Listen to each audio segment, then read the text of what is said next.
So hello good morning guys. અત્યારે મેં 2 દિવસથી વ્લોગ નથી મૂકતી. તમને મારી યાદ આવી કે નહીં આવી? તો આજે આપણે જવાના છે નવસારી પ્રમોશનનું શૂટ કરવા માટે. નથી આ કપડાં નથી પહેરવાની. મેં છે ને આના ઉપર એક કુર્તી પહેરવાની છું, ટી શર્ટ ઉપર મસ્ત લાગતી છે. મેં છે ને 2 દિવસથી વ્લોગ કેમ નહીં મૂકતી હતી તમને ખબર? મને છે ને બહુ કંટાળો આવતો હતો વ્લોગ મૂકવાનો, ને આજે બી કંટાળો આવતો હતો, પણ 3 દિવસ નહીં મૂકાતા પછી કેવાક ચાલશે, એટલે મેં આજે મૂકી જ દઉં છું. તો આજે છે શ્રાવણનો સોમવાર ને મારો ઉપવાસ બી છે, તમને ખબર જ છે. તો આજે સવારમાં મેં ખાલી એક ચીક્કી ખાધી છે.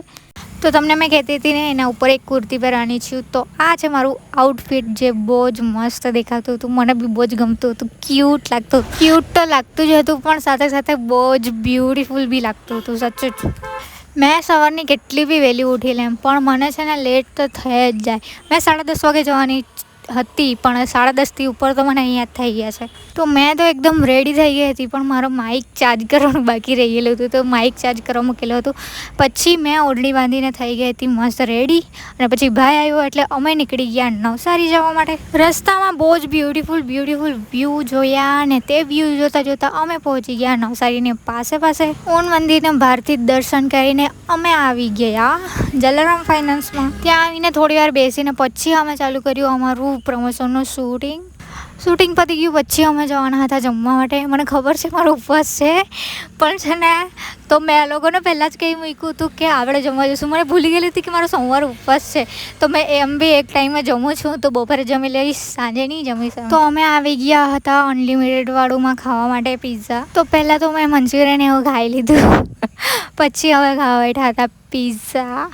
અને પિઝા બહુ જ ટેસ્ટી હતા, ગાર્લિક બ્રેડ બી બહુ ટેસ્ટી હતી, મને બહુ જ ગમી હતી. પિઝા ખાઈને પછી લાસ્ટમાં ખાધી મેં બ્રાઉની, અને પછી અમે બરાબર જમીને નીકળી ગયા રિયાને લેવા માટે, કેમ કે રિયા આજે મારા ઘરે આવવાની છે, કેમ કે આપણે કાલે કશે જવાના છે એટલે ઘરે આવવાની છે. મેં તો એક તો બહુ જ થાકી ગઈ હતી, ને એનું ઘર જરાક દૂર હતું, નવસારીમાં જ હતું પણ દૂર હતું. તો અમે જેમ તેમ કરીને એની સોસાયટી પાસે પહોંચ્યા તો ખરા, પણ તે નહીં પહોંચી હતી હજુ. તો એને ફોન કરીને થાય કે અહીંયા આવતી જ છું કરીને પછી 20-25 મિનિટ પછી આવી છે. તે આવી પછી અમે નીકળી ગયા એના રૂમ પર એના કપડાં પેક કરવા માટે.